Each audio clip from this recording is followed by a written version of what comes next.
Hello, faithful listeners, and welcome to episode 103 of The Worst People We Know. I'm Mike. I'm Jeff. And I'm Sean. Ooh, feels so abrupt not using last names. I wasn't sure if you guys would do it or not, and we didn't change it. I feel like I pulled a hammy. I should have just said Michael, so I had more syllables. You don't have any, it's a lack of syllables. I was just thinking, Yeah. they're just all monosyllabic names. And Monosyllabic. Mike, Jeff, and Sean. Oof. We'll have to figure that out. Well, you know, the other things that make you feel lonely is we'll be talking about cruising in San Francisco alone, like super really alone. Yeah. Like no drivers. And of course, it's iPhone season. Woohoo. And then finally, we'll be talking about Facebook and Twitter and their super fun no-win situation with fake news. Yeah, seriously. And the back and forth that happened with that over the last weeks, which hopefully you didn't hear about if the suppression of fake news worked, but you may have. Mm-hmm. Regardless, Sean, I see a note here that says I should help you get a new iPhone. Is there a reason that that's in there? Yeah, I want your guys' help. And I know we're going to talk about the iPhone event, so... You just go to that part of the story. That's fine, but just a little background. I have an iPhone 7 Plus. Oof. It's old, but it's been reliable. It was my previous employer bought it for me, and then I left within like 6 months of getting the phone. So that was pretty nice. Yeah. So I haven't bought a phone in a long time, and now I see these things. It's like it's $1,000 plus. It's almost the same price as buying like a MacBook. And I was like, okay, I'm okay. I'll adjust to that. It really is a personal computer that you carry even smaller, like it's a more portable laptop.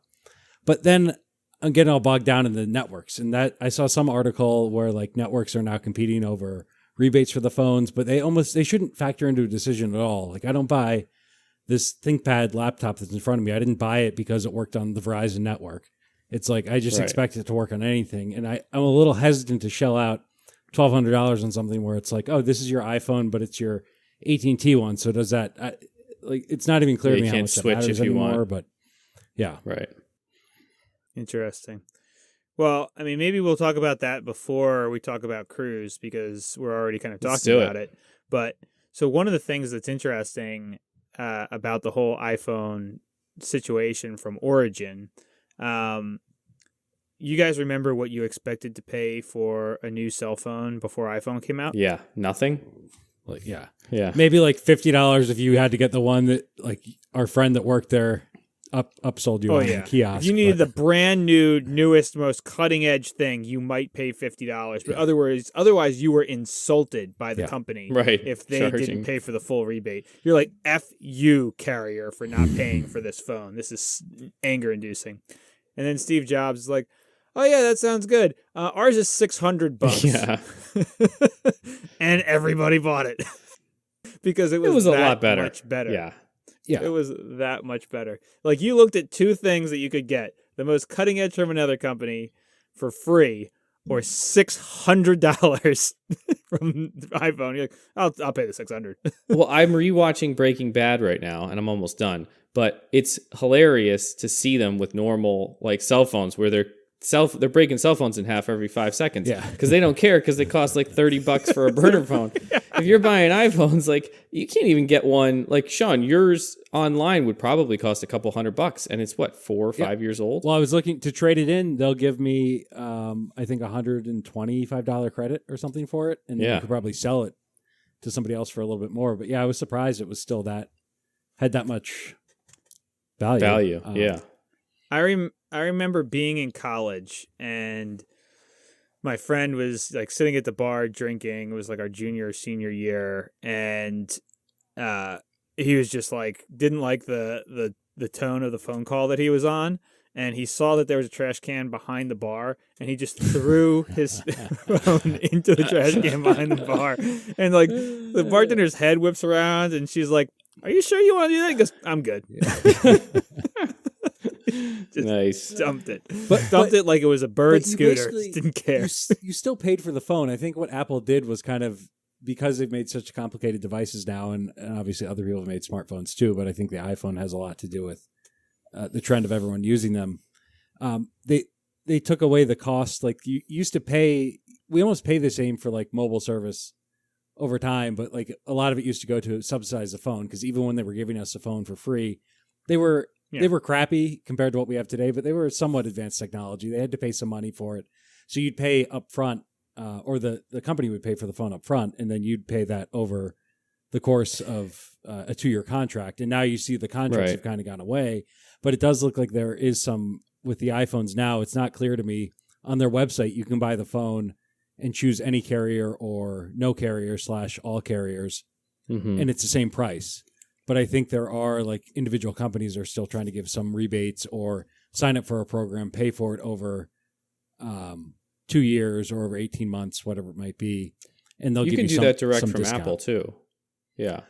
Maybe not for a discount. Yeah. I think some of the carriers are even giving you a discount because it locks you into their service. So they might buy the phone from Apple for $1,000, or maybe they're even getting it at somewhat of a discount, and they're not selling it at any markup. So they'll give you a slight discount on some of their payment plans, but then you're stuck using their service for.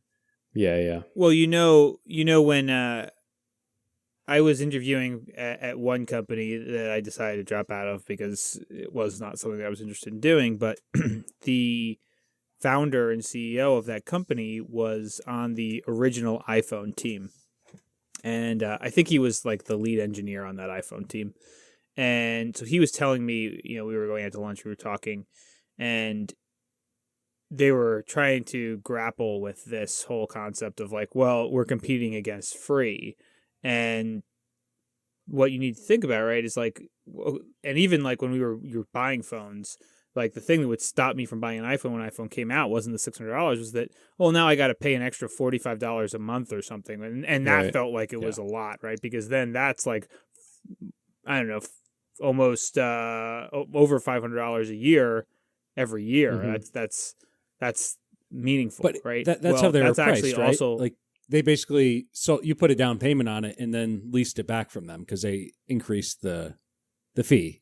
Yeah, but also just the data plans cost that much, right? And it was like a big jump up for a data plan that was like a getting real data versus just voice data. Yeah.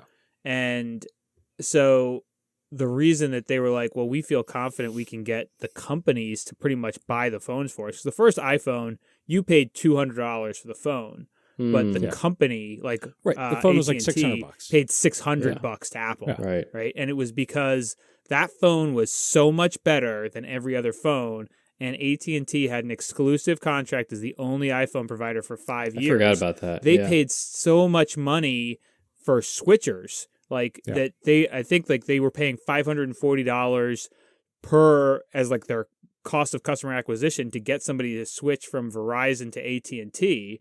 And they were like, yeah, if we have something that'll do that for us, great, we'll pay you all day. And that was like the magic behind them saying like, yeah, we can charge a whole pile of money to make this huge technological leap.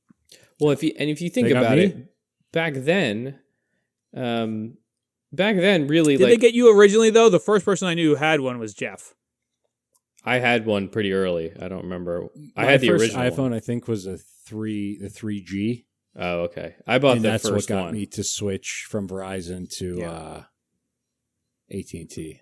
But yeah, I vividly remember being in the car with both of you and someone being like, is this restaurant open? And I just looked at Jeff and I was like, if only somebody had the most advanced piece of technology in the universe in their hand right now. And you're like, oh yeah, I could probably do that. That's why I bought it, because I moved to New York that year, and I'm like, yeah, I don't want an MP3 player in my pocket. I don't give a shit about music that much. Like, my other phone is so much smaller. This is like, why would I do this? And then it was like, oh, it has maps on it. And I was like, oh, never mind. That sounds like the best thing in the world. I'll take one.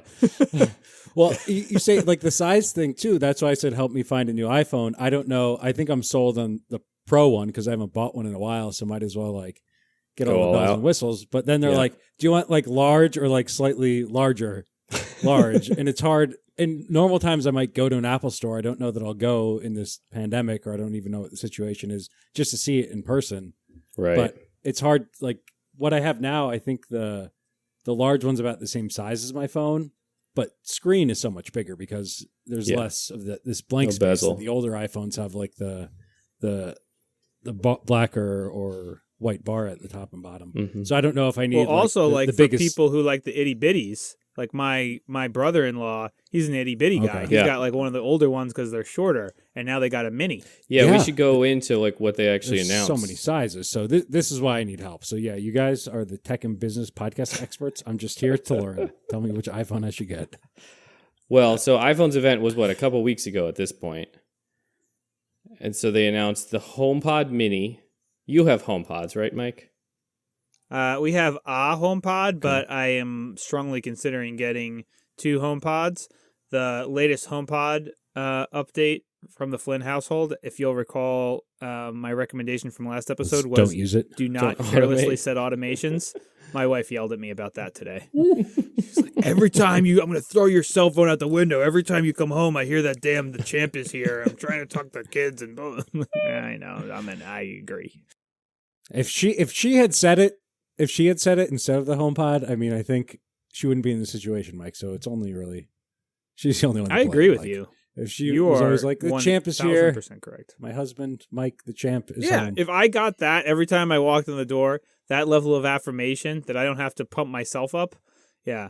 So they have to your point, Jeff. So they have a HomePod Mini, which looks like a little like It looks very nice. Yeah, I mean, it looks as if something from Star Trek that would like come through the air and shoot me, which is nice. Yep. They have an iPhone 12 mini, an iPhone 12, an iPhone 12 Pro, and this article says an iPhone 12 Pro and an iPhone 12 Pro Max. Mm-hmm. So that's like, we're getting a little bit away from the 2x2 grid that old Mr. Jobs said. It's like, Johnny's like, I got a laptop, a desktop, a regular, and a Pro. It's getting complicated out there.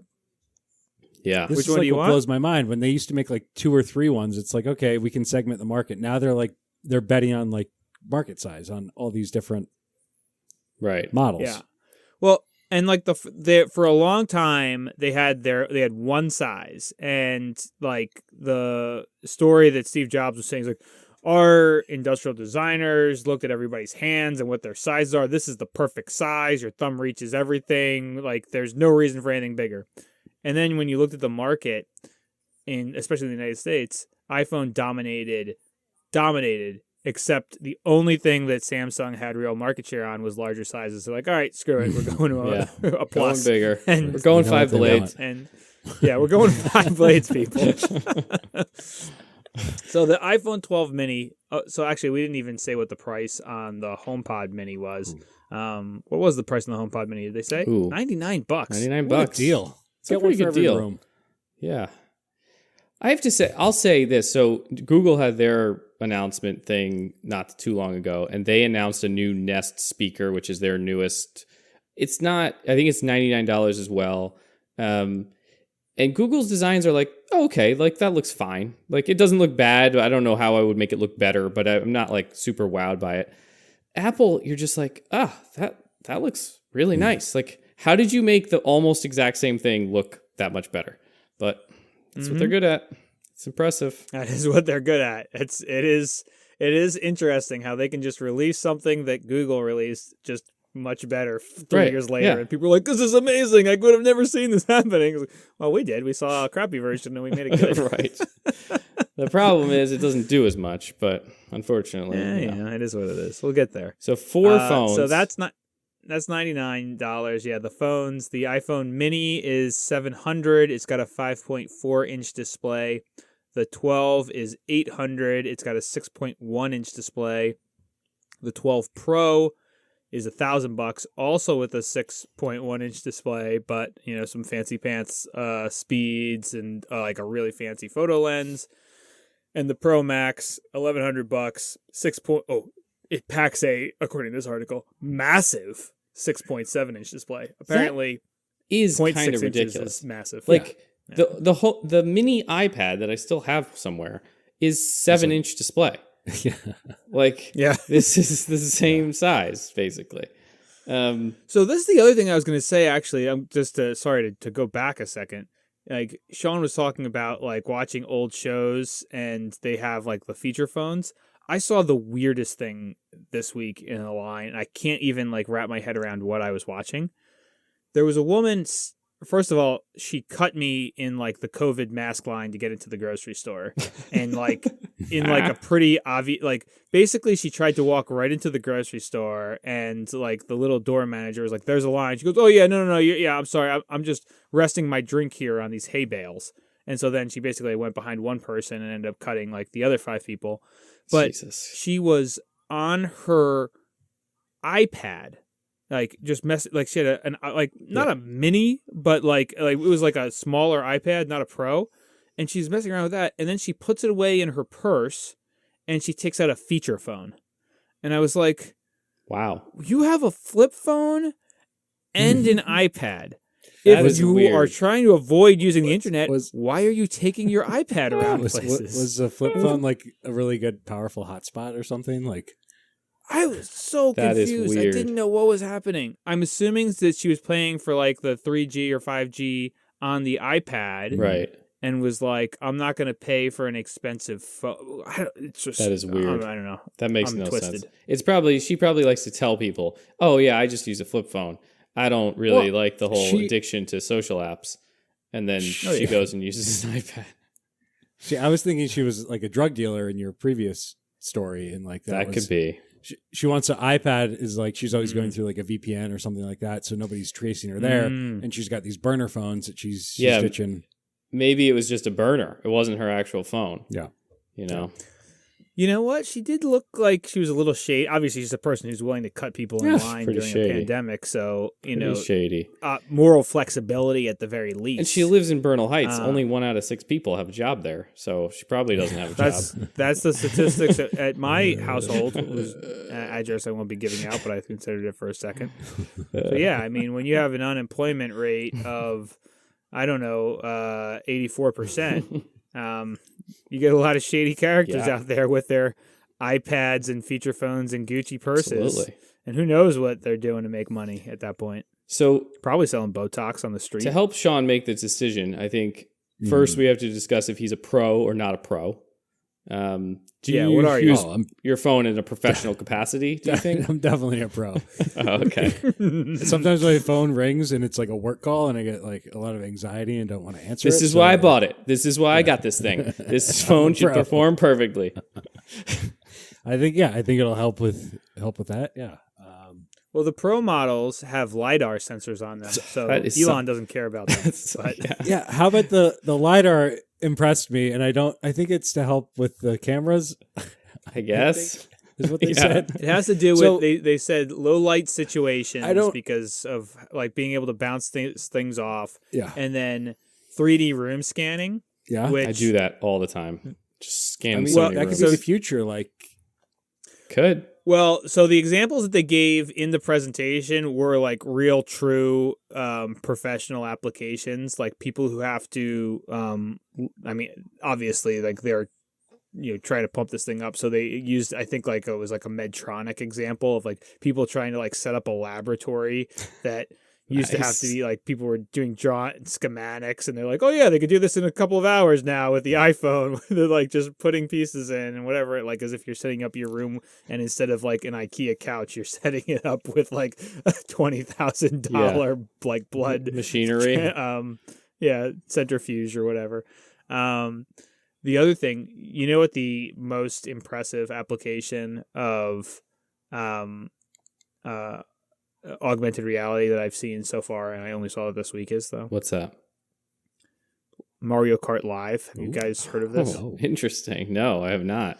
So there's an individual that you guys know, and that I had a very bad edibles experience with in Dolores Park. Yes. Who works for the Nintendo Corporation. And so I saw on his Instagram how Mario he had a video of Mario screwing with his cat. And I was like, what is this magic that you have just exposed me to? And so apparently there's a Mario Kart Live thing where you have like basically a remote control car, like real physical remote control car with a camera on it. And then you can buy these gates that you set up around your house so that you are literally racing a real Mario Kart around your house in your living room and navigating like so you built the real course. physical things. That's kind of cool. Yeah. What? And and they put it, and you're playing it on your your television or whatever, Right. or like your mobile device if it's the Switch or whatever.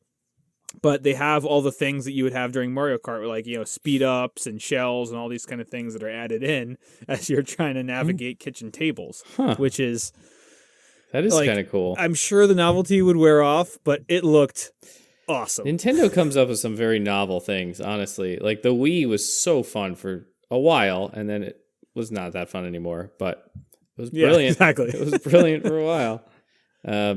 Yeah. So the augmented reality stuff and like LiDAR. My issue, so I'm going the other way lately with the new phone. So I'm getting the new Pixel just because I'm on the Google ecosystem. And it's not a total flagship, so it's not $1,000, which I like. It doesn't have the fanciest screen. The picture, I think the camera's still quite good, but it's on the smaller side. It doesn't have any fancy, like, I think it's got a couple cameras, but it doesn't have like 4 or whatever some of these iPhones have.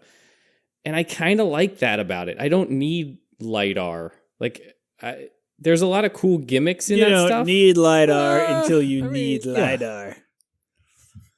Just wait till they come out with a feature where I put it on the roof of my car and my car drives itself. Boom. What I'm struggling with is the size. I'm fine with I think I used to be bothered by the technology or more so the price, but now I look at it, I buy a phone. Yeah, as a computer. And I'll use it for a while. Yeah, and I'll keep it for like three or more years. And before, especially when the iPhones first came out, it seemed like you had to get the new one every year, every 2 years because they were getting so much better. Now it's less of a thing. So to me, it feels like I spend a little bit more, get like whatever the best is at the time, and then don't have to worry about it for a little bit. But the size, Fair. like I do like the idea of mini seems awesome. I like a small form factor and a large screen, and those are competing. So we've talked before about like, all right, well, when are you going to upgrade, right? And like, do you need to get the newest phone all of the time? And if you're a man who works at a kiosk at a Circuit City, then obviously you do need to get the newest thing every single time. Maybe and probably like the Verizon version. It's going to be out on your belt, Android so everyone's going to see iPhone. it. Yeah, you got to do it, right? But if you're not that individual, then maybe you skip a generation. And like, is this like the generation you skip? Okay, great. Now they have a mini. They have these like 5G, which is, once the networks catch up, will be lovely, I'm sure. Camera upgrades. I'll tell you the thing that makes me say I want an iPhone 12, MagSafe. Yeah, that was the most exciting part, I think. I know it shouldn't be. No, it shouldn't be. It's not the hardest thing to do, but I am like, what good is it? I'm missing the things stick to it. It's a bummer they got rid of the charger. That was a smart idea. The charger was a smart idea. Like, do I care if a wallet sticks to the back of it so I can have a wallet phone? Like it's not a high priority for me. I don't know if you're looking at this TechCrunch article, but the gift that they have of a phone, a case, and a wallet, and going. Yeah, I've been watching it for 4 minutes, and I've been getting more excited every single time. They can just be one thing instead of. You shut your I don't think you understand what the magnets are very powerful. There's no reason. The charger part is good because it's like a wireless charging thing. But again, why does it have to be magnetic? You can just put it on a pad. It doesn't need to. Stick. So it does. All right. So wireless charging is quite convenient, but you do have to line it up somewhat perfectly to get it to work right. And so this, I think, originally was basically like if you get it like, a centimeter off, it'll like suck it into place and charge more efficiently. I guess what I don't like about it is when I think about MagSafe, that's not what this is. MagSafe is a cord that plugs into something, and when you trip over it, it yanks out. This is your phone's gonna go across a room on this MagSafe thing. It's like it's like a octopus tentacle, like suction to it. It's not gonna come off easily. So it's resurrecting the name. You guys don't understand this because you don't have Apple Watches, because Apple Watch already charges this way, and so it does come off. But the power of the magnet, like I don't know, like that leads other questions as to it can't be the same as like the laptop of the wallet that's stuck to the back of it. Relative size, but But I think so. Yeah. I But think it is similar to the laptop one. they've In terms of readapted the it power of it. to be this other thing now. Yeah.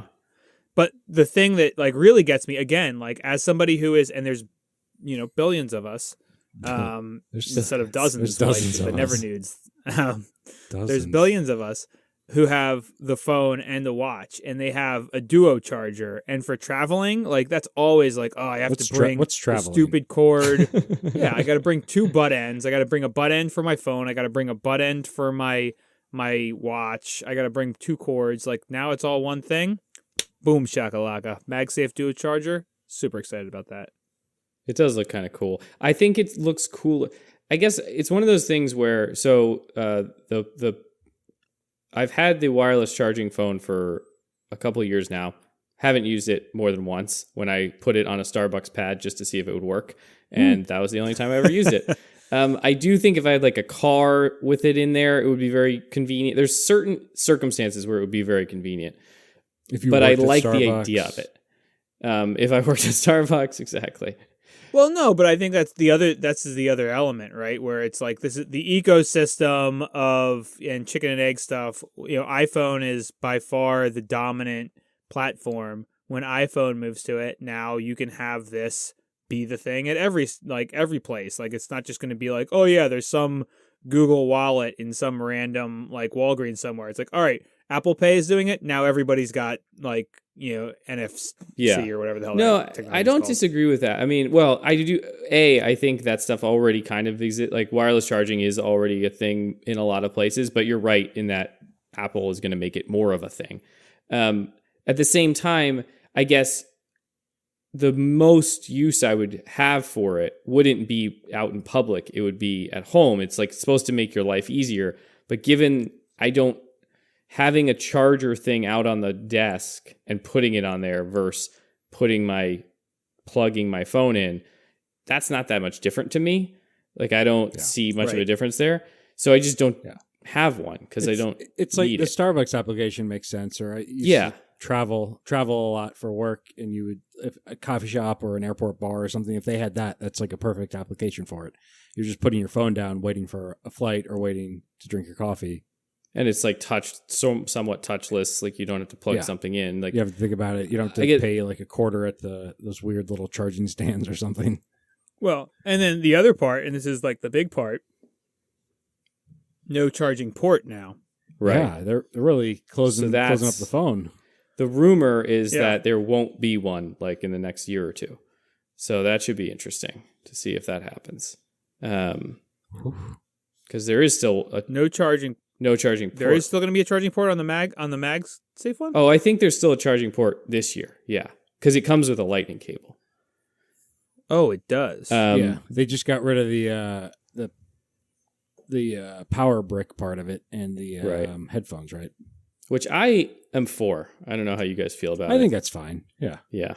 No, I 100% agree with it. Right? We talked about this because they positioned it as an ecological thing, but it's also clearly a cost cutting thing. Yeah. But I have a ton of the chargers, and you talked about your thing with the headphones, Sean. Go ahead. Well, yeah, the headphones. I found I was cleaning up. I'm gathering electronics to take to the electronics recycling near me soon, and then I was going through all these old wires, and I found headphones that were still wrapped in like the Apple packaging from the last phone I got. It's like I've never taken them out. I have wireless headphones that I like, and so I've never used them once. Same with those little bricks. Like I've got right now sitting on my desk a charger that's got multiple USB things, so I don't need I don't want another bunch of those little tiny ones. So well, I think by now everyone's in that position, I would imagine.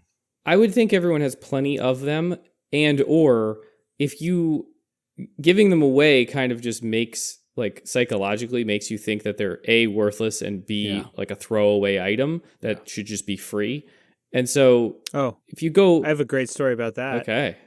I was just going to say, if you go buy one, like you won't lose it. You won't step on it all the time. Like you won't break it. You'll actually care. Well, so I think it's a good thing. The one person that texted us about this seemed like he was worried about it, but it seemed like he wasn't. He was just using the products that came with it, and then they break down. But I know, like if you bought, like I have so many charging cables I've just bought because I wanted something longer or something more durable or something easier to travel with.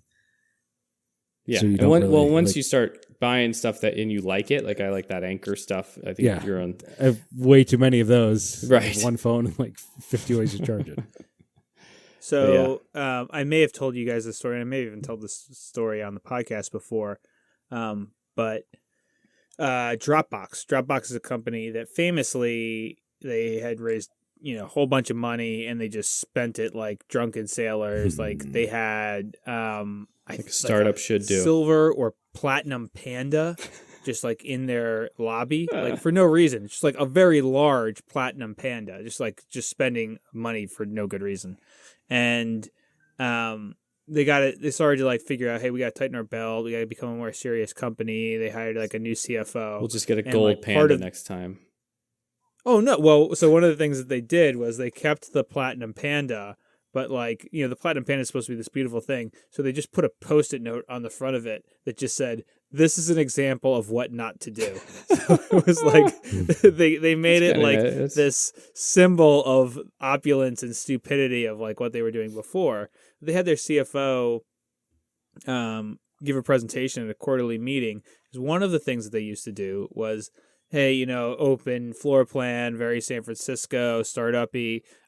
You should have headphones if you it's too distracting. So they just like had free iPhone headphones, not like AirPods, but just iPod headphones with cords, which before I remember this. AirPods still cost $39, right?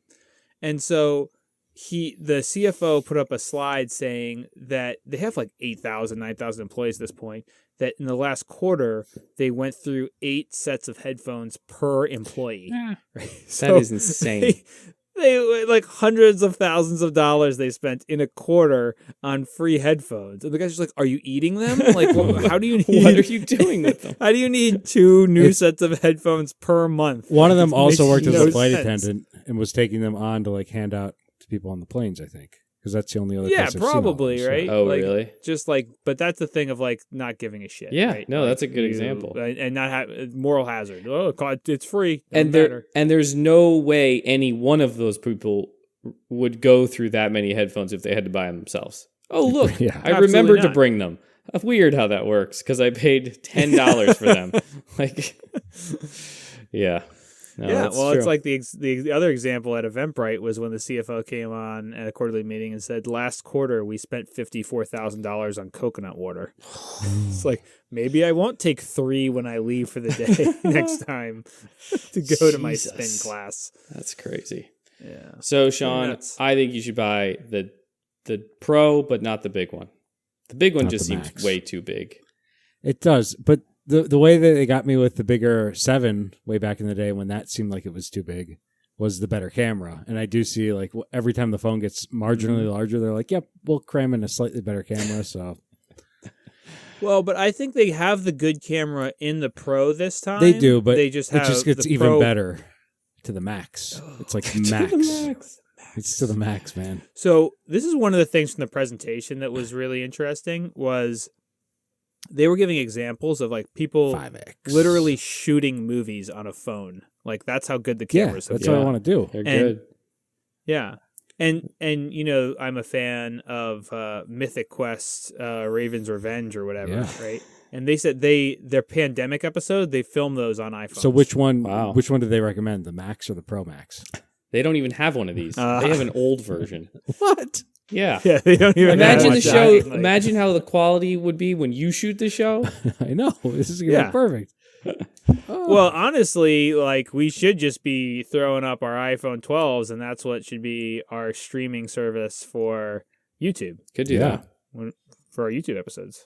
We Yeah. could do that if we can. Yeah. So Pro aggregate Max. them. P3. Pro Well, Max. can- All right, go for it, Sean. I don't That's a big know. phone. It's mostly the size trade off. Yeah. I think but honestly, Pacific if it was me, I'd buy the Mini. Yeah. I don't, but I see your point. You're buying one every 5 years. You're just gonna go all out. I get it. The Mini doesn't come in Pacific Blue. I don't know if you knew that. It just comes in Oh. regular blue. And Oh, okay. very Yeah, close to there's the a Pacific. color thing too. That's Very true. close I to don't know the how you're going Pacific, to tell so- people that you're the baddest It's badass. if you don't specific have blue. a specific color that they want. It's more of a Yours is Anyway. like regular, just blue. right. Ugh. Yeah, that's the other thing about having the coolest iPhone is like your like rideshare driver can't be impressed by you if you're in a driverless car, Yeah. which is a little upsetting. That is a Jeff, disappointment. is that the future? I hope Yeah, they make so the our robots. news story here is Cruise, which is a GM subsidiary. I don't know if people have seen these cars around San Francisco and New York, but they're GM cars. They're usually white and orange. Is Are they the cruises? coloring. They're not The all. Cruise I, if it's The car yeah, though, it's because Cruise the I. company is Cruise, Cruise, like not a Chevy like- Cruise necessarily. right, but the car Yeah. also looks like it could be a Chevy Cruise, which I think is a CRUZ. It could be. This one could be, but I've seen them in all flavors Oh. in San Francisco. So Really? Yeah. Like a Cruises? Corvette. Cruise. I never saw a Corvette, Oh, but I feel like I've saw like Chevy Malibus. okay. Like bigger cars originally because they need to fit all that equipment in there. So anyway, Cruise is Yeah. a self-driving car, much like Waymo or Uber had some around, and they just got approval to hit the streets of San Francisco with no one behind the wheel. Now, there are 60 companies with permits to test autonomous vehicles in California. Only 4 of those have permission to do it with no safety driver. And none of those people, I think, there's actually a pretty good list of them here, if I can find it. Most of those people are like, I think, more like industrial thing. So like shipping for other companies. Waymo, okay, so they're not that. Amazon owned Zoox, never heard of them. And delivery robot company I've seen them Nero. I've seen them downtown quite a bit. ZOOX. Yeah. You've seen Zoox? Yeah. So is it delivery? Yeah, they laid off half. No, it's like traditional drivers. They laid off half their staff during COVID. But I've seen But their black what are they SUVs. driving? Oh, okay. They're driving normal car, black like SUVs. people around. Yeah, normal cars. They're not like little things that go on the sidewalk and deliver packages. No. But I mean, are they delivering packages or are they driving people around? Zoox doesn't. There's people driving the car. I don't know what their end use is. No, what's in Okay. the car that's being driven? Yeah. Nothing. They're just. I think they're just. Oh, they're just testing testing. and Oh, practicing, like, so we don't collecting know. data. I don't like Yeah. to my knowledge. Yeah, there's no use case for them. Gotcha. They should put So packages in it. They can make money. Should. Yeah. I mean, They should figure out how to make money off of it. I agree with that concept. Well, my assumption was they were doing delivery stuff, so Waymo and deliver Cruise burritos. would be the only ones. Yeah, well, hopefully we'll figure that out. We won't need cars to do that anymore. We'll have the pipes. So No, you you know get what's the- super weird? you get the autonomous vehicles they're testing just to do the burrito delivery routes. 2 birds, 1 stone. Like, There you go. So back in the before times when I used to be downtown because I had a reason to, I would leave work at some normal time that somebody would leave work. Probably a lot earlier than that because I didn't really work very hard. 1 p.m. Yep. And yeah, 1 p.m. ish, 2 p.m. ish. I gotta pick up kids. I got stuff to do. Yeah. Listen, I'm And a lunch busy is man. over. Regardless, I would be like around where your old building was, Jeff. Maybe a Mhm. little bit closer to Van Ness, and at a given time, you would see 12 or 13 cruises all in a row Ooh, cruising? driving. Like, yeah, well, they're just I Yeah. mean, they're cruising like a gang. You're like, I'm not going to mess with those guys. They're like the Sharks and the Jets. Who knows what's going to happen if I get in the way of one of the, like, you Yeah. get in the way of one of a cruises, you Oh. stand a chance. You get in the way of 12 cruises, Gang of you cruises? get cruised right over. That's how that works. But I always wondered, I was like, is that like they're trying to get the algorithm more consistent? Like, this is the data we're getting off one car. Let's see what the data is off of 12 cars going through the exact same spot. Right. Like the same, like, within 15 or 20 seconds of each other. That does seem like a weird Um, thing. Like that seems like a weird test, but It must could just for be a that reason. where they had their parking lot was close by and they all like Right. left at the same time. Could be. But it was weird. That is weird. So, But that was also, I saw a lot of Zooks down there too. oh, okay. There's a lot of weird one ways, so maybe they're just pressure testing the algorithms there. You know, in some of those like flat parts of San Francisco, it is a pretty good place to test drive stuff because there's not really anyone down there. Like there's people down Mhm. there, but there's like a lot of warehouses and pretty easy traffic patterns. Yeah. Although then you'll get a circle thrown at you. But anyway, I see Waymos all the time in San Francisco, but I have almost never seen a Waymo where the driver is not manipulating the wheel. Like, Oh, not like, right. oh, I'm like, I have my hands over it. It's like he's turning, he's making the He's turns. actually doing He's stuff. hitting stop. Yeah, so and maybe the rule is when you're walking around with a 5-year-old, like I always am, that you have to put your hands on the wheel so you don't kill one of them. right. But Well, Yeah. and that's the big thing here is that Cruise is getting permission to operate. None of these other 4 companies that do have permission to operate with no safety driver are doing so in a city like San Francisco. I assume they're kind of doing so in the sticks. I think Waymo actually got, I guess they expanded the first of the kind service offering rides to paying customers around Phoenix with no one behind the wheel. So they are currently operating in beta with no driver at all. Only in Phoenix. Now, they have been driving in Phoenix for a long time, and I think this is how these self-driving car things will be probably rolled out. It's going to be a very specific area that they have like tested over and over and over again. San very Francisco, high though, confidence. Right. They know exactly what the rule sets are. Yeah. and they can test every road Mostly 5 Arizonians times who get before. harmed.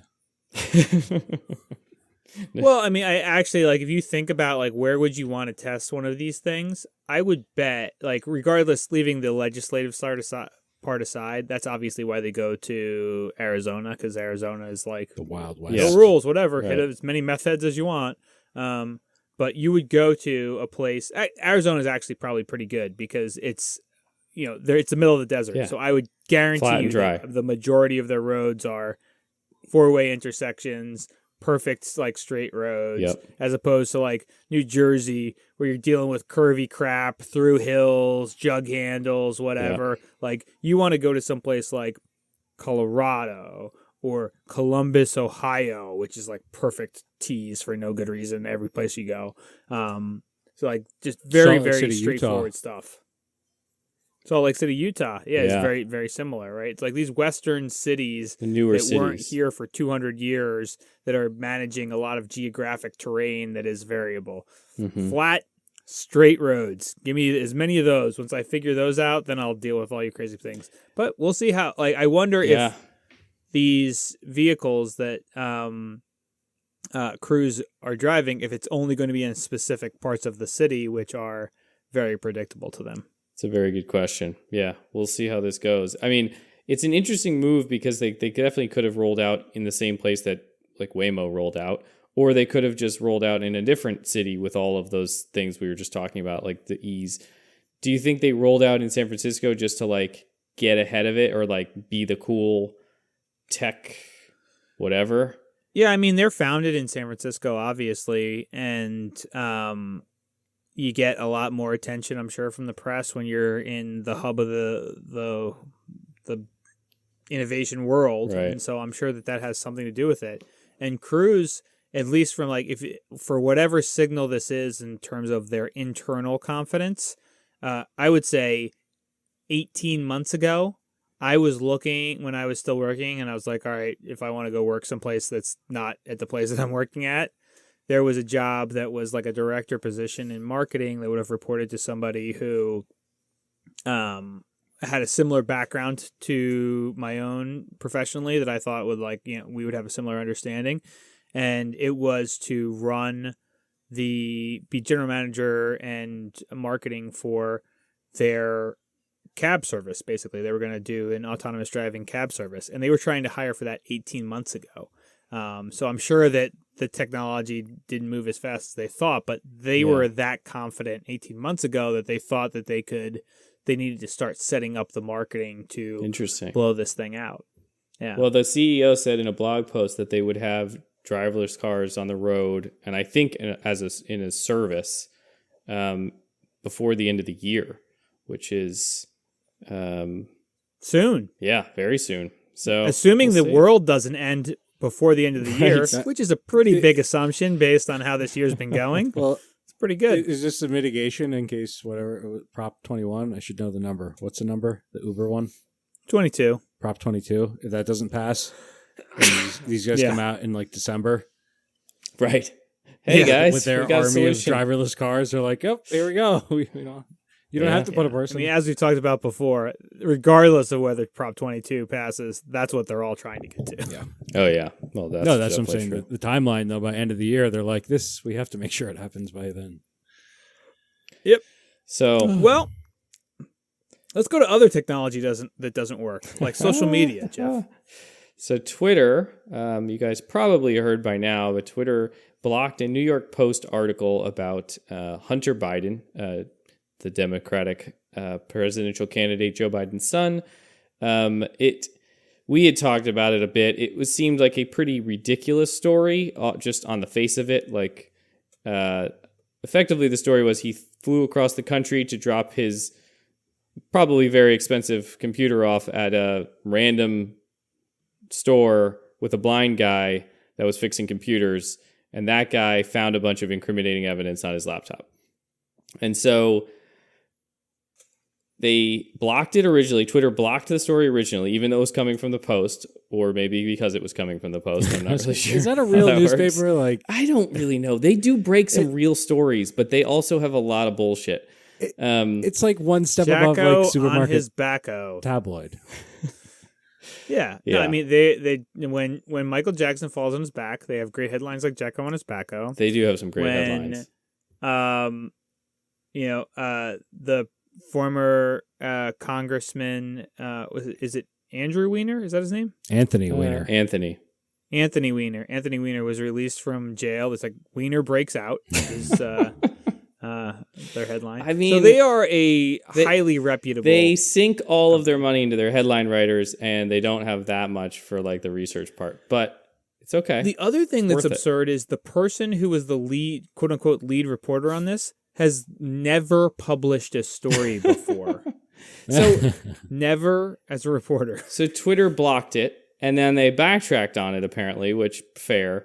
But we were talking about it in one of our chat rooms, and we were debating. I don't know what you're obviously. Well, I mean, what are you guys' thoughts on it? What are your guys' thoughts on Twitter blocking it? Is that okay? Is that not okay? My thought at the highest level, and this is, I'm a pragmatist at the end of the day, above like somebody who's like, well, we need to have universal rules that everyone needs to. There are so many incredibly suspicious and concerning things around how any of this information was created and whether the basis of the things that are in it are some of them fabricated and some of them clearly not fabricated, that it seems, I think, actually quite responsible to slow the roll. And I think a lot of these places, like Twitter, I think had shut down sharing. Facebook had applied a down throttle on their algorithm that reduced how widely it could get shared, but they didn't truly block it. And I think that probably is the right thing to do. It's not clearly fake news like so many things of like some asshole troll who's in his basement to just make something up that's completely fake and like pumps it into an incredibly partisan world. But there's enough stuff that's completely unverified and that was not reported as being unfactual that it's like, no, we should probably slow this down. That I think. And also, by the way, there's a significant risk that all of this was planted by Russia. So if all the criticism that these places were, like the Twitters and Facebook, the social media platforms, had to face in the 2016 election for basically doing nothing to slow down international interference in the election, I feel as if the responsible thing for them to do was to err towards slowing it down at the very least. The weird thing though, like that's why I was asking, is it a reputable source? Like it seems weird that they block like the New York Post should be in charge of policing that. Yeah, and then if they true. let some of their content through, they shouldn't. 100%. So almost like if they really deemed it wrong, then it's like everything New York, they should have just blocked like New York Post URL from their site at that point. Like that's the strange part to me because I should wouldn't just like say it. that this is a sort. These people are not doing their responsibility, and we end up having to do all the work. Yeah, they should just say screw that. That would actually be an interesting disincentive to periodicals from being such shitbirds. Although, don't you think? I agree with like the spirit of that idea, but like in this case of like the New York Post, okay, now you're banning, that would be like Facebook's banning any links from Twitter to try to like shut Twitter down. Like it is a big enough player. Where would you go for your news about Michael Jackson falling on his back? What's that? Yeah. Or Anthony. Right, exactly. No, I mean, the New York Post has some serious news. They really do. Yeah. Like, it's not all jokes. No, and I think that, right, but I think that would have sent a better message. The reason I'm saying this too, like I'm thinking, I know what like, you're saying. And if there's an op-ed in the New York Times, let's take them as like a counterexample. I think they're fairly trustworthy, reliable, also from the same city. It's weird, like they're like Jekyll and Hyde or something of the newspapers for the city there. But if Twitter didn't like an op-ed in the New York Times and blocked that would be problematic to me, and I'd almost rather see like the other, like that same extreme where it's like, okay, remedy it. This is a reputable media outlet. I think in your example, Jeff, Twitter's not. But it's not quite the same because Twitter's not a media outlet. They're just like an aggregator. Well, fine. So use that example. New York Times. They blocked. But hold on, let's parse this, because the New York Post is not the same as the New York Times. It's not. The Wall Street Journal, that's fine. Like, Mike, they're both New York City newspapers. I mean, yeah. Well, some people, it depends on what block you live in. Yeah. Some blocks get the Post, all some three blocks of them, get the right? Times. Yeah. You got but I, with 100% certainty, the New York Times or the Wall Street Journal would not have published the story that the New York Post published in the way that the New York Post published. That's true. They would not have published completely unverified emails. They would have put a billion caveats in it. And by the way, the New York Post and the Wall Street Journal are owned by the same company. So it's like there's a segmentation there of like what needs to be reliable. Right. They're both owned by Rupert Murdoch. So, I think it's fine if, you're trying to, some people trade on their reputation. The New York Times and the Wall Street Journal have much more to lose to print bullshit than the New York Post does. That's true. So, I think it's fine if but now we have to depend on effing Twitter and Facebook to be able to make these decisions, because the people who are in the editorial room at what should be somebody who should be taking responsibility in the New York Post aren't doing it. That's what's weird. Like, it's almost like you're saying the New York Post. I wonder where you draw the line. Like the Onion for sure. Twitter's not going to block their articles probably because it's like, we get it. They're hilarious. That's not actually news. But then you get to like the National Enquirer. I'm sure I've never seen them on Twitter, but I'm sure they have a Twitter presence. Yeah. Like, do you keep that because enough educated people know that that's not to be relied on? And then New York Post is kind of like, it's halfway between the National Enquirer and the New York Times. Like it does have real stuff, but it also kind of treads in that weird territory of not news. I do like that though. I mean, I don't necessarily agree that they should have completely like shut down the article from being shared, but I do think it is their responsibility to throttle these type of things, especially if these things look, they're politically divisive, they're emotionally charged, and they're spreading quickly, and they don't look, I mean, at the face of it, a friend of ours, used the Steele dossier as an example of like something that everyone believed and was fine with spreading. That's not really the same, because that could have been true and didn't look objectively false from the get-go. I mean, this is almost a cartoonish story that almost looks impossible to be true. At least, big parts of it. Yeah, and he actually did make me, because like that was an interesting thought exercise for me. So I looked up like what was the history behind the Steele dossier, because now like we all know about it or whatever. But this is a story that's coming out 3 weeks before an election. I'm like, all right, well, when did we learn about the Steele dossier? 1 week. Yeah, well, so apparently it was an open secret through the entire summer with all of the journalists that the Steele dossier existed and the room and what was inside of it. Most people did not have access to the actual dossier itself, but they were aware of what the accusations were, and nobody printed it until 1 week before the election.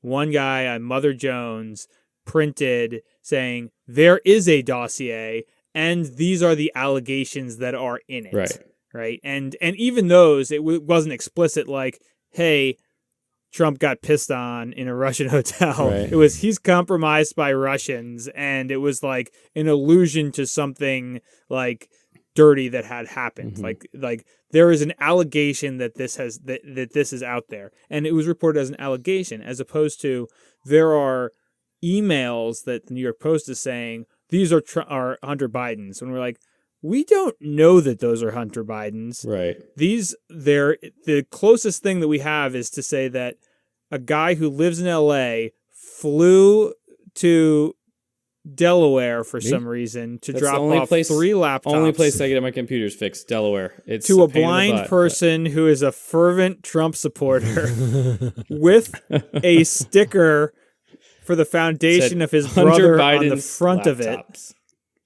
It says Hunter Biden's laptop, and somehow the guy won't answer a question of whether or not he attempted to even contact him to get the laptop back to him.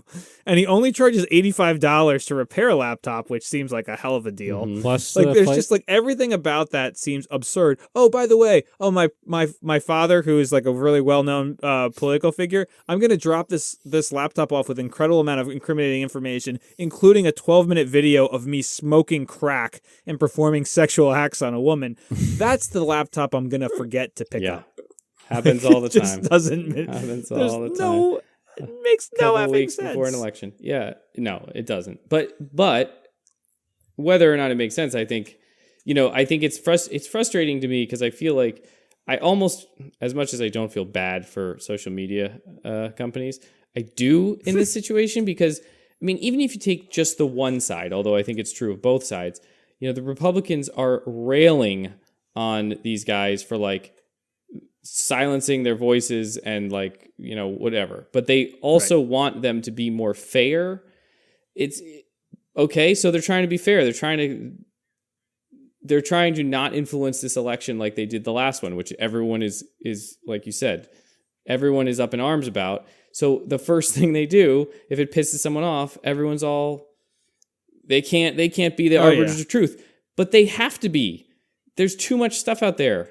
Like, someone has to regulate this. If you're going to pick a hill to die on to, like, really, like, make a social media company look as if they have a liberal bias, would the hill that you choose to die on be the one where there's a clearly fake story that was inserted by the president's insane private lawyer? Like, that's the one you're like, we're going to win this argument. This is going to persuade all the people. Yeah. Fucking... Yeah. Jesus Christ. But at the same time, I do agree, like, these social media companies definitely do have a liberal bias. And I think it's impossible to not have some sort of bias, right? You have people running the future company. has a liberal bias, and technology is part of the future, so it's like... All right.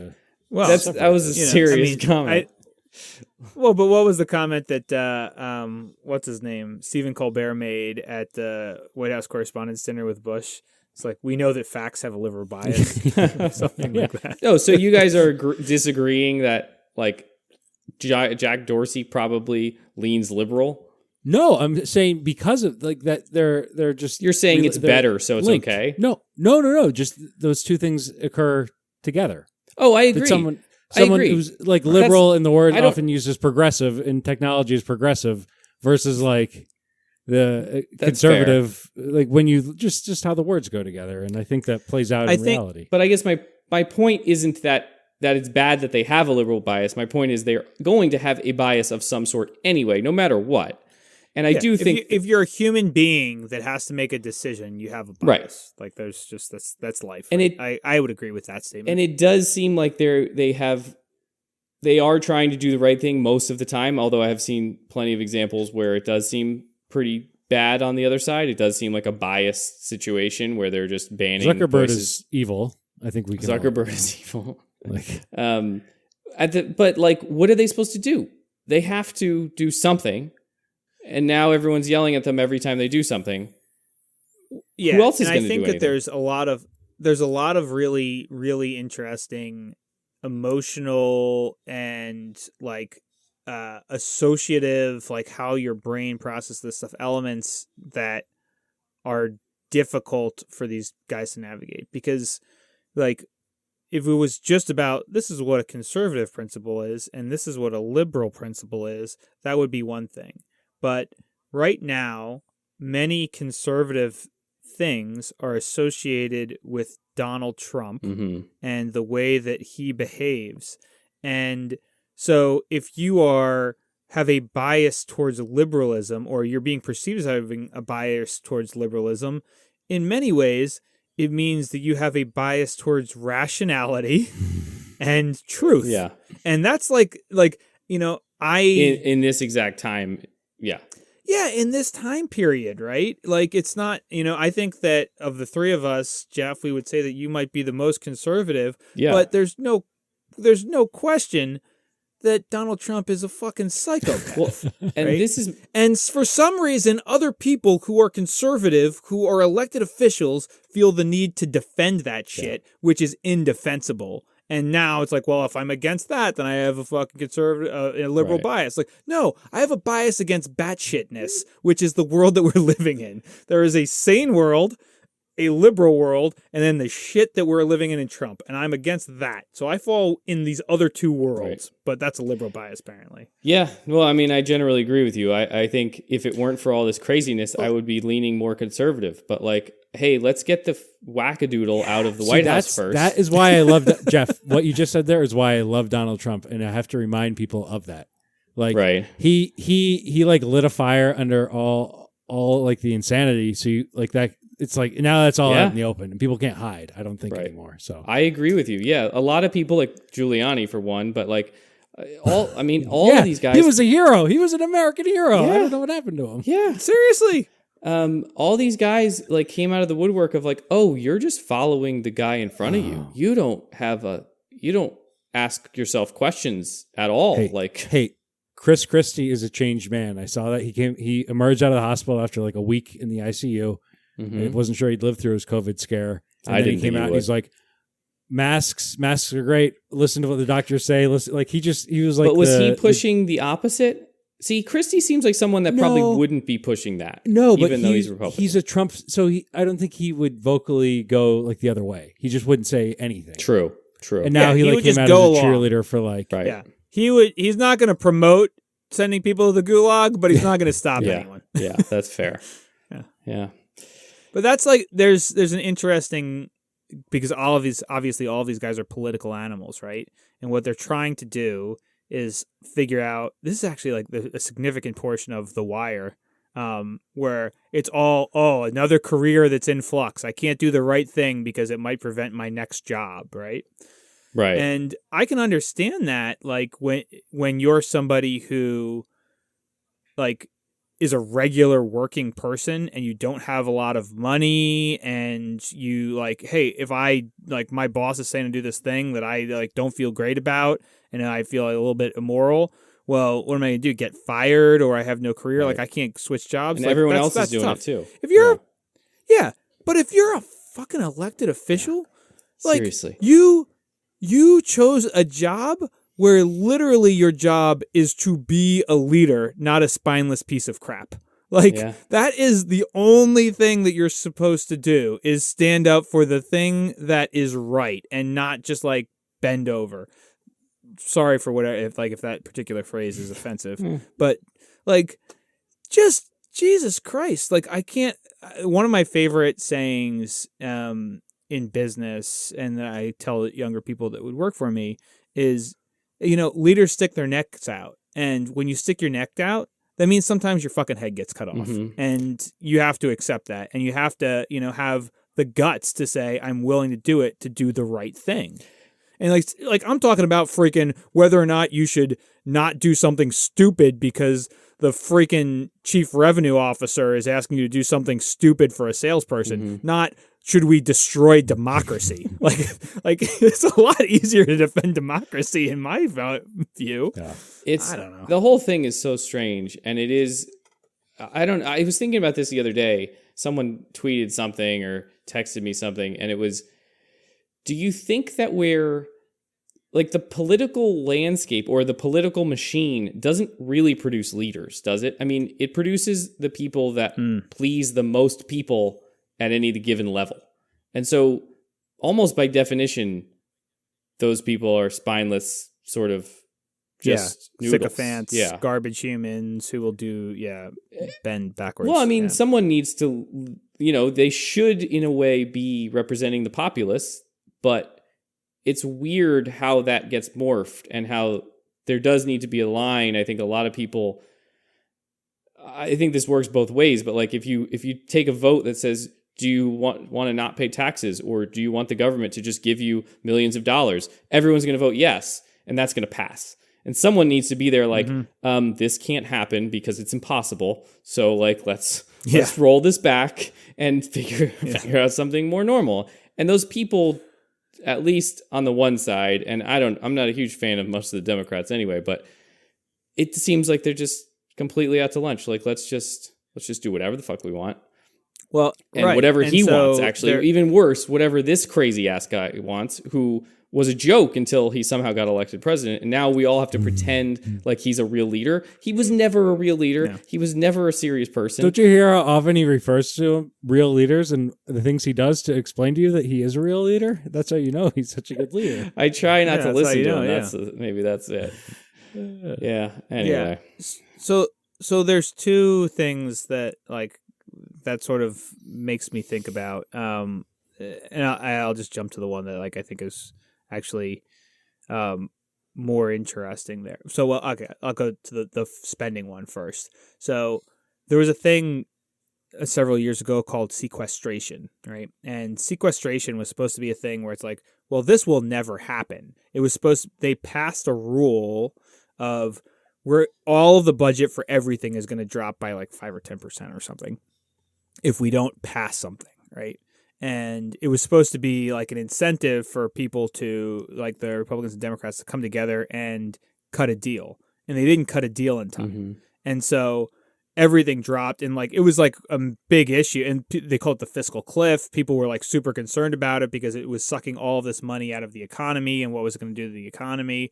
But what it did was it changed the default, because the default was, we don't have an agreement on we should spend money on this versus that, so we'll just spend money on both, right? Yeah. Whether or not we have it. Right. And they changed it to say well, no, we'll spend money on neither. Right. Make a decision, assholes. But yeah, right. And people were oh shit, hold on, now we actually have to talk to each other. That sucks, because there's this false narrative that's Democrats are tax and spend. It's no. They spend on social shit, and Republicans spend on defense shit. And when nobody makes any decisions, they just spend on both, and we don't have any fucking money. And then the Republicans cut taxes, so then we have even less money. So it's this weird fucking thing.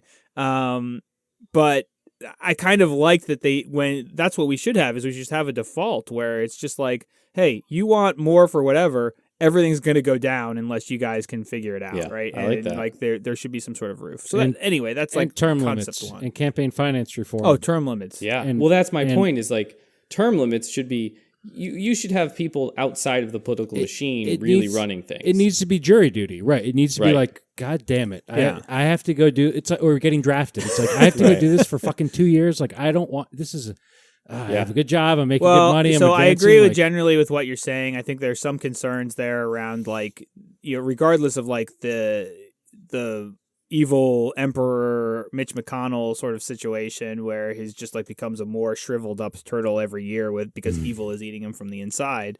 There's also, he has some sophistication about how that operation works, and if you're turning people out too quickly, then you lose some of that experience. But whatever. Yeah. I'm a little bit. It can work. I feel both. It can both work ways differently. Yeah, you could figure that out. You could work around. Texas, I as agree an example, I don't know it too well. They meet once every 2 years is when their state legislative session is. They figure it all out then. If they don't figure it out, it happens in the next 2 years. So there's increased incentive for people to get things done. Not that it's quite the same as term limits, but there's definitely a better way than some of these. Last what? Well, the last one I want to mention was the advertising, which I think it doesn't matter who. It's almost it's just passing the buck where people blame Twitter or any social media, because they're just amplifying the shit that somebody's creating somewhere else. And so I saw after this election, Facebook has said they're going to suspend political ads for an indeterminate amount of time. I guess they're going to look into that, figure it out. But I wonder, going forward, it's if it's problematic to politics, it's like, well, the social media now is separate from politics. There's no campaign advertising. There's no political news on there. Like that could be somewhat difficult to siphon that off. But yeah, to keep it definitely difficult. Like Instagram, I feel like kind of does that, but not quite the same, just because of the way it's set up. Like you're not going to watch a scathing news story in an Instagram story. Right. Yeah, it doesn't spread as well. Well, it's going to be very interesting, and this is maybe a discussion topic for a different time, but like I feel like social media was a saving grace, right? It was an amazing thing. It brought people together, and I don't think no one was arguing there was anything bad about that. Like, I mean, there were some amazing things that Twitter started revolutions in places that wouldn't have started if it wasn't for them. Like, it was really brought a lot of good to a lot of people. And then, the second act is, there are bad things that happens with this. And so it's going to be interesting to see where this matures in like the third, fourth, fifth acts, because I do think we'll figure it out. We'll get past it, but it's a big speed bump for this whole thing. Yeah. So just not to extend this political conversation any further than it needs to, although maybe we already have.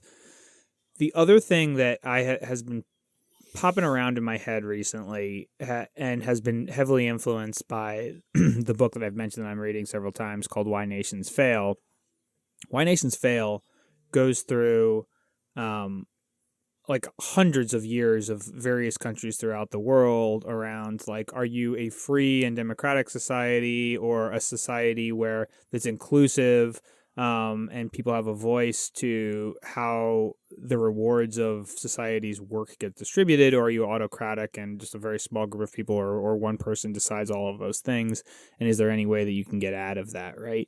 And so reading the book that way, it sort of sets your brain to think about politics as to like status quo versus liberalism and who has power and is receiving all the economic power and who has the ability to change the rules or how much ability is general society have to change the rules to redistribute that versus like, oh, it's Joe Biden or it's Trump. That's what we're voting for. Yeah. We're voting for a guy who talks like me or a guy who talks like somebody else who's not me, right? And like you end up voting for these personalities so much more than the principles or like what you think is the rules for a fair society, which is ultimately the implication of these personalities that you elect. Are you going to get rules that are going to affect... Sorry, that was my phone for some reason. Somebody pinging my phone or some other... If you had a professional phone, that wouldn't have happened. I would have turned it right off. That's true. If I had a pro, it probably wouldn't have happened, right?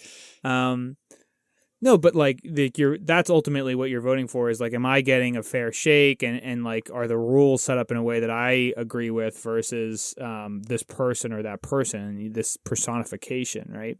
And they... right now in 2020, it has obviously been a difficult year on a variety of levels, and it feels as if there is a new riot almost every other week at this point. It really does. And it's like, God, this is insane. This is like, it's never been like this. And then I'm reading like this book about one of the first reformations in England in like the 1800s. And they're like, yeah, what really pushed the Voting Act and liberalism and increased suffrage was the riots in Hyde Park in 1814 and the riots in Richmond, London in fall of 1814. And the riots, it was like 7 riots like per year. It was just like they had so many riots. I was like, oh, you know what? When people don't feel as if like their shit's getting heard, right, it turns out like riots happen, right? Yeah. Yeah. And like this further influences how much like the person who's in charge and just their attitude and like the way that they're voicing their receptiveness to hearing people, how much that hope matters. Because like I was speaking to another friend of ours that you guys know, and I was talking about the Black Lives Matter movement and how like all this stuff is coming to a head. And I said to him, I don't know that 4 years ago there were any less unarmed black people that were getting shot by police than there are now. Right.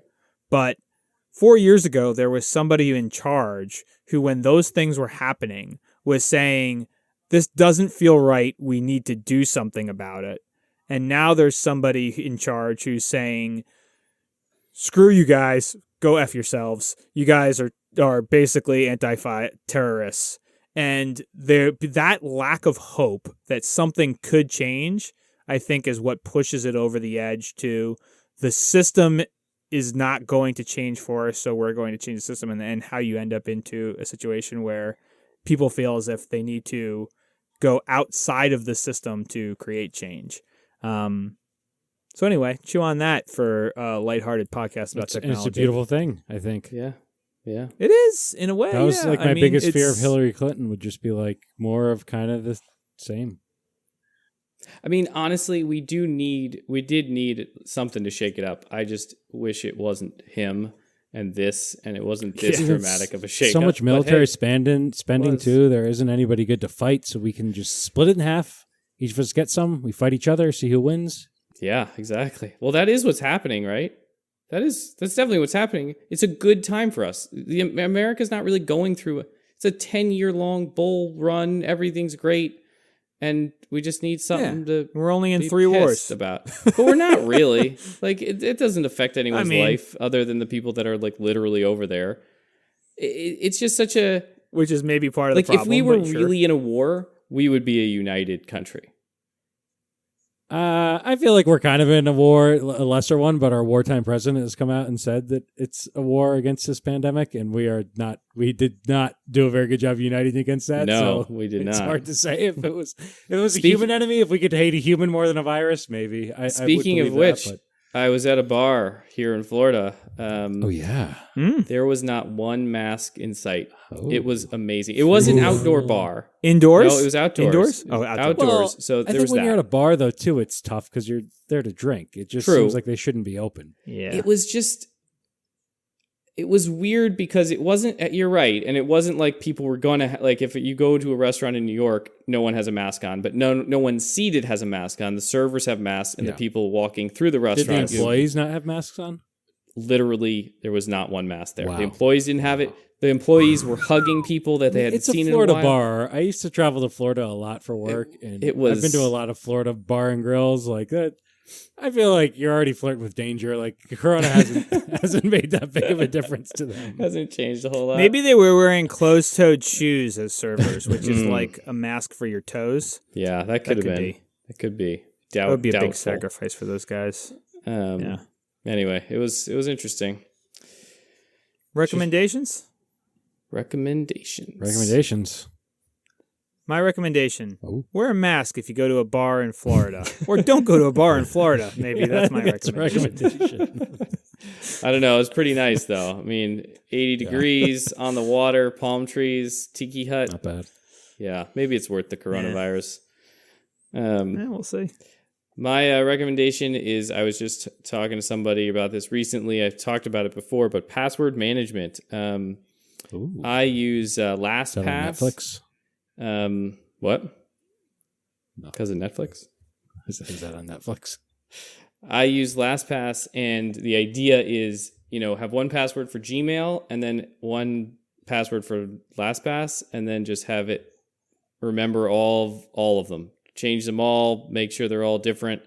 Because what annoyed me was I think like a lot of people, I use the same password for a lot of things, and then like some random app that I haven't used in 5 years loses all of them. And then I'm like, shit, what did I use that for? So anyway, that's my LastPass kind of solves that problem for you. You just have to do it. There you go. Nice. Mine is a music recommendation. I recently listened to most of this album, though probably not all of it. Melancholy and the Infinite Sadness, Smashing Pumpkins, came out in 1994. It'll be its 25th anniversary right around the time this episode airs.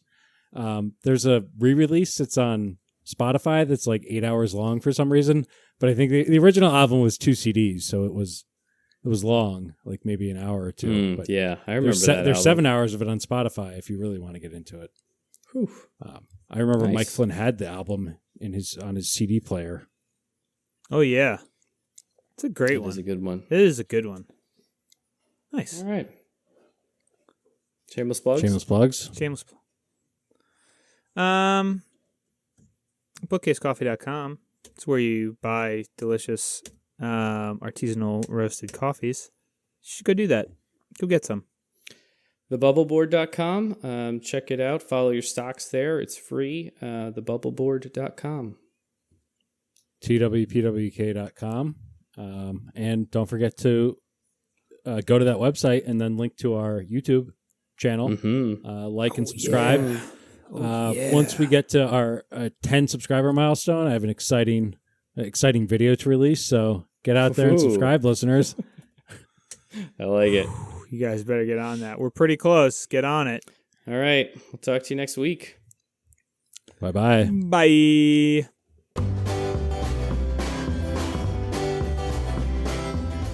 Worst People We Know was recorded, edited, and produced in the Golden State, with a little bit of help from the Sunshine State. The Sunshine State.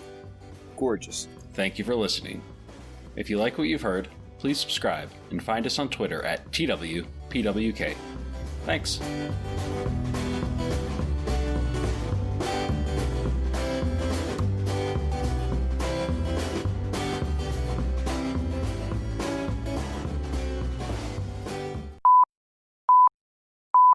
To that point, like, right, we talk, there's all these things that jump up, and it's like, well, okay, am I going to skip a generation? Can we Is pause this for a like- minute? Is that people running upstairs? I can hear banging. Yeah. Oh, can you? Yeah. Welcome to every day of my fucking life. I've never heard it through your microphone before, though. What are they doing Yeah, up at least- there? I thought it was like it might have been happening here. Yeah, me too. No. Nope. Okay. It's them. Nice. Let's try and not run up there. Fucking. All right, sorry. Stop running. Thank you. Okay. Okay. Thanks for listening.